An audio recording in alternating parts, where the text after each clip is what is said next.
Are you ready?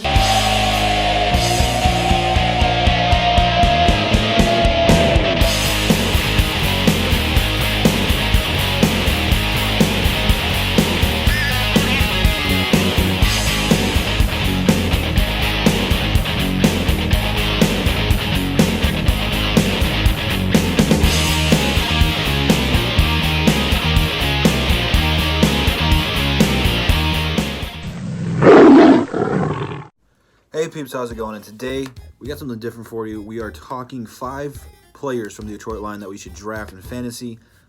These aren't going to be in any particular order, so don't think I'm ranking them or anything. These are just 5 guys to look for when you are drafting your teams. I'm not saying that any of these guys should be like first round picks. Maybe some of them could be second to third round picks. I don't think anyone's going to be like the best player on your team, but there's going to be some good guys here that you're going to be really happy that are going to be on your team that can help you with either trade leverage or just looking for that missing piece in a flex. The Detroit Lions are going to have some very good offensive players this year, so like I said, it's not ranked or anything like that. If you think I left anyone out on this list, just comment down below. But without further ado, let's hop right into it. So Kerryon Johnson should be a no-brainer. We have built this offense kind of around him. We brought in an offensive coordinator who likes to run the ball, and he did it in Seattle. He did it in Minnesota. Kerryon Johnson only played 10 games last season. He had 670 yards, 3 touchdowns. I believe he had 1 receiving touchdown. He can kind of do a little bit of everything. But they have really gone all in on making this team a run-heavy team.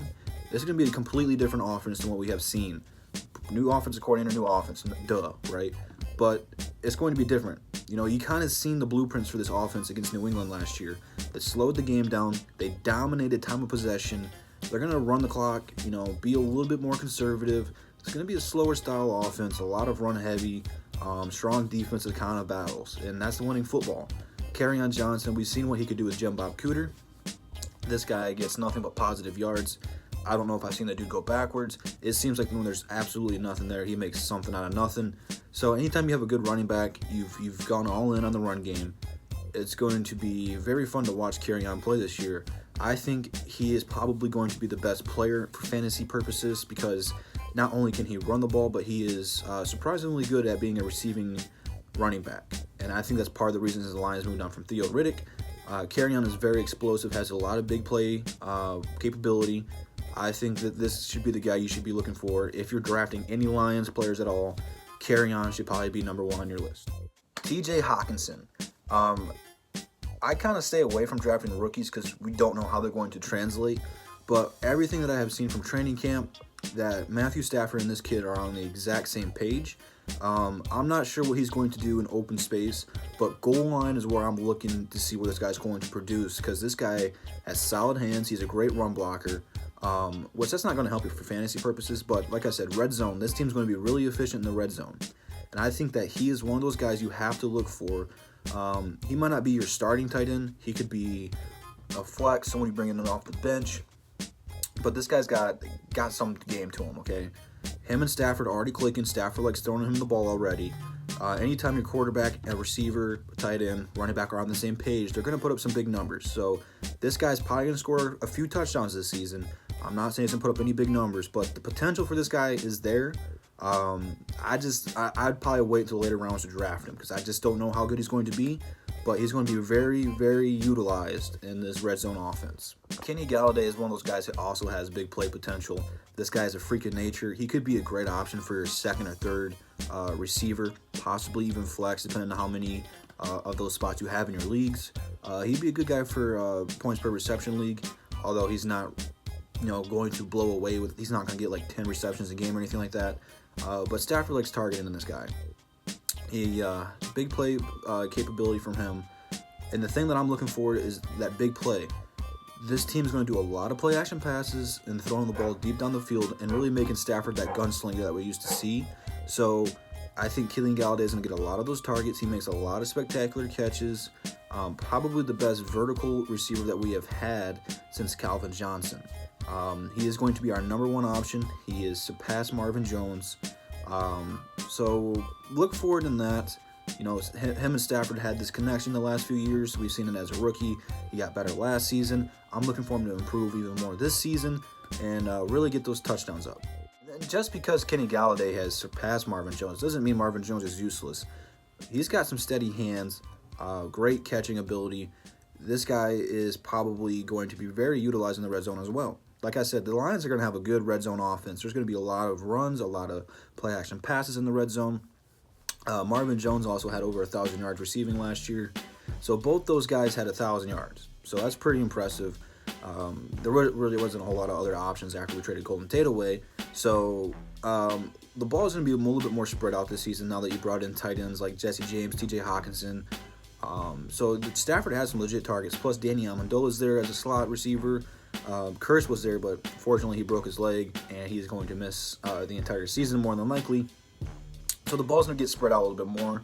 So all those receivers I probably should be a little bit iffy about, because I don't know if Stafford's just going to target one guy or not.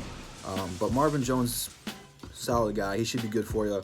Probably very good for the flex. Probably do it off of matchups if we play against a team that has good corners, like probably, I almost said San Diego, but the Chargers. I just don't know how well we're going to pass against that team. So I would do it based off of matchups for Marvin Jones. But you never know. Like I said, the play action is going to fool everybody. And him and Kenny Golladay should have pretty close to 1,000 yards apiece again. And then before we get to the last one, honorable mention is Jesse James. I'm only putting him in here. He's not going to blow anyone's socks off. He's going to be solid. But like I said, we'll probably run a 2-3 tight end set in the goal line. And he is going to get those passes. Him and TJ will both be up there. I just think TJ's got more catching ability. Like what I mean by that is, going up for those 50-50 balls and have a better chance to come down with them. I'm not saying that Jesse's not a great, tight end, because he's going to be good for us. I just think TJ's got a better chance of going to get those 50-50 balls, but he's going to be very utilized in the red zone as well. So he might be a sleeper, but I think TJ's going to have a better season. So last but not least, we have Matthew Stafford.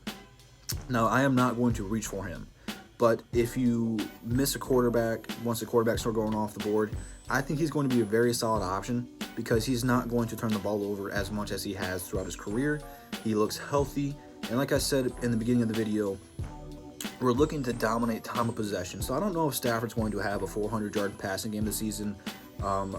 Stafford's going to have a lot of 3 to 4 touchdown games just from the goal line purposes alone, from the 20-yard line, and they're going to be spectacular. I think the Lions are going to have one of the best goal line offenses, or let's just say the most efficient ones. They just have too many weapons not to be used. Plus, he's going to have a lot of deep throws. So, there could be possibility he throws for 300 plus, 400 plus. I just don't think it's going to be the same Stafford that we've seen. He's going to be more of a game manager. But if you're looking for a guy who can just go out there and get you 15 to 20 points weekly, I think he's going to be very solid for that. Because I don't think he's going to turn the ball. I don't think he's going to force throws. They're taking a lot of pressure off of him, so he doesn't have to throw the ball 40 times a game. He's going to be more efficient. I don't know if he's going to put up big numbers or not. I'm just saying if you miss a quarterback, Stafford will be a pretty good option for you in the later rounds, because no one's going to go up there and draft him, because no one's expecting anything from him. But there are several players that I would take Stafford over. Probably over Derek Carr was probably one of them. I wouldn't reach for Dak. I'm not reaching for Carson Wentz. So there's some options like Kirk Cousins, Trubisky. I'm taking Stafford over all those guys. So just keep an eye on that. It's just going to depend on Stafford of who falls where and how badly you messed up and didn't take a good quarterback. So, but those are my players to look for the Lions in fantasy. Let me know what you guys think. If I helped you, you can thank me later. But it's going to be a good season for the Lions. They have a lot of big play capability. They're going to be run heavy, goal line heavy. It's going to be a fun year for the Lions to watch this season. So, with that being said, leave it down in the comments. Instagram, Twitter, and Mixer in the description. Follow me on all those platforms, and all DSA members are in the description as well. And I'll see you peeps tomorrow. Peace.